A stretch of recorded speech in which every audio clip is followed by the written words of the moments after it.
तो आज का हमारा टॉपिक है electric field intensity at any point due to charge distributed over a line uniformly.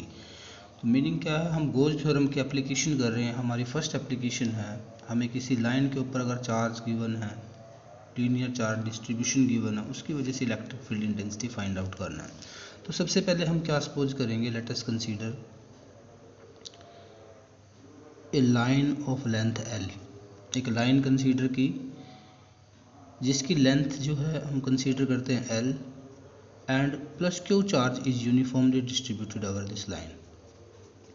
Then linear charge density lambda is given by Q by L।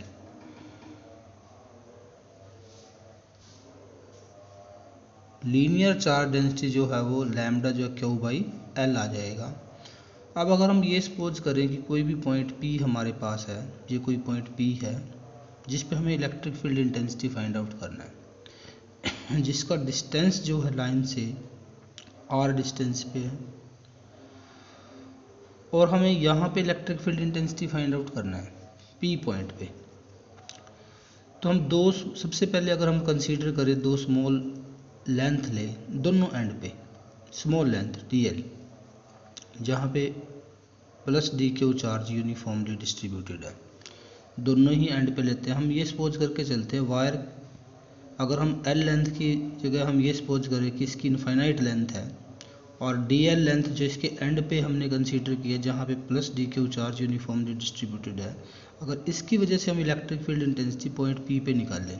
अब सबसे पहले इधर वाले एलिमेंट की वजह से अगर निकालें हम इलेक्ट्रिक फील्ड इंटेंसिटी, और यहाँ पे हमें यूनिट पॉजिटिव चार्ज सपोज करना पड़ेगा।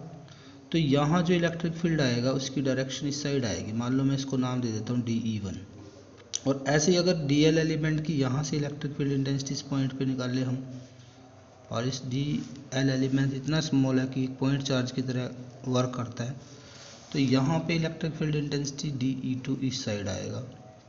और मैं अगर ये कंसीडर करूँ, ये जो एंगल्स है this are very small angle theta, and both end elements are at equal distance from the point P point से इक्वल डिस्टेंस पे है। और हम इसको क्या करें, कंपोनेंट्स में रिजॉल्व करते हैं, यहाँ पे कंपोनेंट्स पे। तो ये एंगल अगर थीटा है तो ये एंगल भी थीटा हो जाएगा, और ये एंगल भी क्या हो जाएगा, थीटा। तो यहाँ पे दो कंपोनेंट आएंगे इनके, DE2 कोस थीटा, ऐसे इधर भी DE1 cos theta. Meaning components में हम इसको रिजॉल्व करते हैं, और दोनों का एक ही कंपोनेंट किधर आएगा, ऊपर की तरफ आएगा, DE1 sine theta and DE2 sine theta.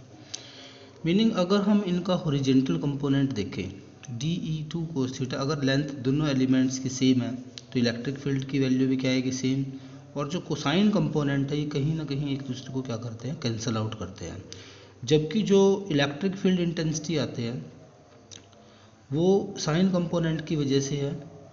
और अगर हम R को नाम दे रेडियस वेक्टर, मीनिंग ये लेंथ के साथ अगर 90 डिग्री का एंगल बनाता है, R वेक्टर जो है, जो पॉइंट P तक हमने ड्रॉ किया है, तो इलेक्ट्रिक फील्ड सिर्फ जो है वो लेंथ के साथ परपेंडिकुलर डायरेक्शन में आएगा। मीनिंग सिर्फ इलेक्ट्रिक फील्ड का कौन सा कंपोनेंट होगा, रेडियल कंपोनेंट। तो इलेक्ट्रिक फील्ड की जो वैल्यू आएगी in a direction perpendicular to the radius vector, that is 0। Meaning सिर्फ इलेक्ट्रिक फील्ड जो आएगा किसी लाइन पे जब यूनिफॉर्मली चार्ज डिस्ट्रीब्यूटेड है, वो सिर्फ रेडियस वेक्टर के अलोंग आएगा। रेडियस वेक्टर की परपेंडिकुलर डायरेक्शन में जो इलेक्ट्रिक फील्ड आएगा वो कितना आएगा, नेट इलेक्ट्रिक फील्ड 0 होगा। तो इसी बेसिक का हम यूज करेंगे। अब हम इसको गोज थ्योरम की एप्लीकेशन की फॉर्म में करते हैं। तो हमने क्या कंसीडर किया, दोबारा से मैं यही लाइन कंसीडर करता हूँ। Plus Q charge uniformly distributed है एक लाइन पे, लाइन की लेंथ हमने कंसीडर की है L, और इस पे प्लस क्यू चार्ज जो है वो uniformly distributed. Linear charge density वही lambda is equal to Q by कितनी आ जाएगी, L। तो सबसे पहले हमें गॉसियन सरफेस ड्रॉ करना है। क्या ड्रॉ करना है, गॉसियन सरफेस।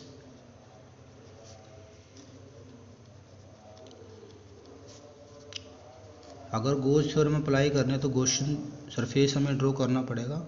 अब क्योंकि इलेक्ट्रिक फील्ड सिर्फ रेडियस वेक्टर के अलोंग है, तो इसका मीनिंग गॉसियन सरफेस जो आएगा उसकी जो ज्योमेट्री बनेगी वो कैसी बनेगी, सिलेंड्रिकल ज्योमेट्री बनेगी।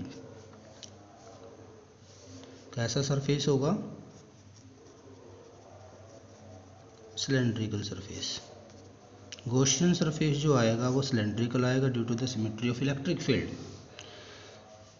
तो पॉइंट P जो हमने कंसीडर किया था, जिसका डिस्टेंस हमने कितना लिया है r, इस सरफेस, इस पॉइंट से होता हुआ एक गॉसियन सरफेस हमें ड्रॉ करना है वायर के around.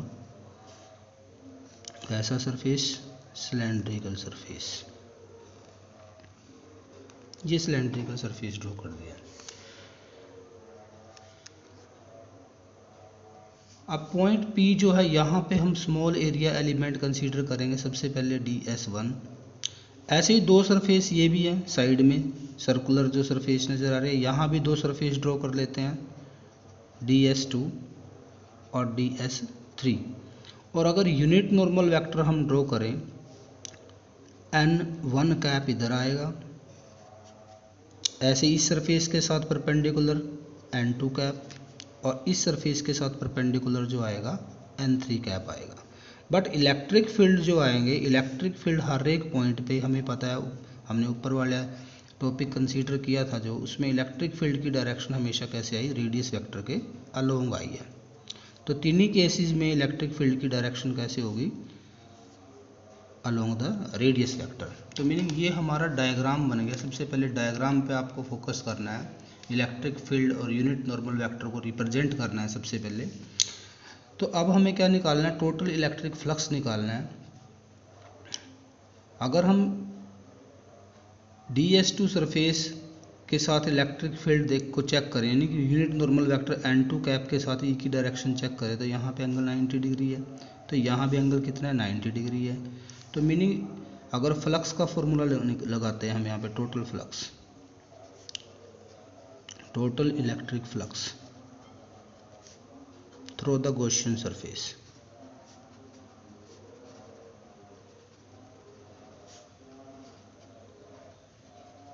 Cylindrical surface of radius r, जिसका रेडियस कितना है, r रेडियस है जिसका। तो ये जो फ्लक्स आएगा हमारे पास, ये फ्लक्स हमारे पास कितना आएगा, फाई इज इक्वल टू, अब तीन सरफेस हमारे पास है, दो सरफेस सर्कुलर एंड के ऊपर और एक कर्व्ड सरफेस इसका जो है, तो टोटल फ्लक्स जो आएगा हमारे पास E डॉट ds की जगह हम ds1 राइट करें क्योंकि सरफेस हमारा कौन सा होगा, S1, प्लस फ्लक्स जो आएगा हमारा सेकेंड सरफेस में से S2, और थर्ड जो होगा हमारा सरफेस ds3। तीन सरफेसेस में से हमें इलेक्ट्रिक फ्लक्स फाइंड आउट करना है। तो ये फ्लक्स जब फाइंड आउट करेंगे, फॉर्मूला अगर हम लगाएं यहाँ पे, डॉट प्रोडक्ट को ओपन कर दे, तो यहाँ पे एंगल कोस 0, क्योंकि ये जो कंपोनेंट है इलेक्ट्रिक फील्ड की डायरेक्शन के लूँगा, एन कैप और ई की डायरेक्शन सेम है, इंटीग्रेशन हो जाएगा। ऐसे ही ई ds2 एंगल यहाँ पे 90 डिग्री है, और थर्ड ई ds3 कोस 90, यहाँ पे भी 90 डिग्री का एंगल है। तो ये कंट्रीब्यूशन तो जीरो हो जाएगा फ्लक्स में। तो नेट जो टोटल फ्लक्स आएगी वो सिर्फ उसके कर्व्ड सरफेस एरिया की वजह से आएगी, S1 की वजह से। तो ई ds कोस 0 की वैल्यू 1। तो this is the total flux, ये क्या आ गई, टोटल इलेक्ट्रिक फ्लक्स आ जाएगा। This flux is through the curved surface.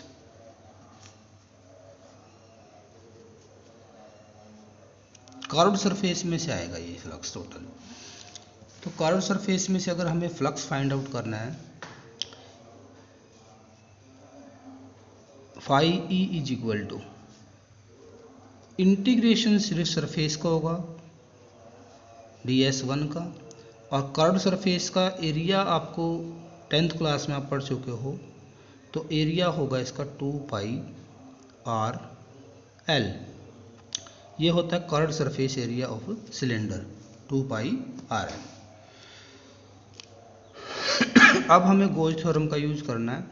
हमें पता है प्लस क्यू चार्ज जो है गॉसियन सरफेस के अंदर एनक्लोज्ड है। तो according to Gauss theorem, according to Gauss theorem, total electric flux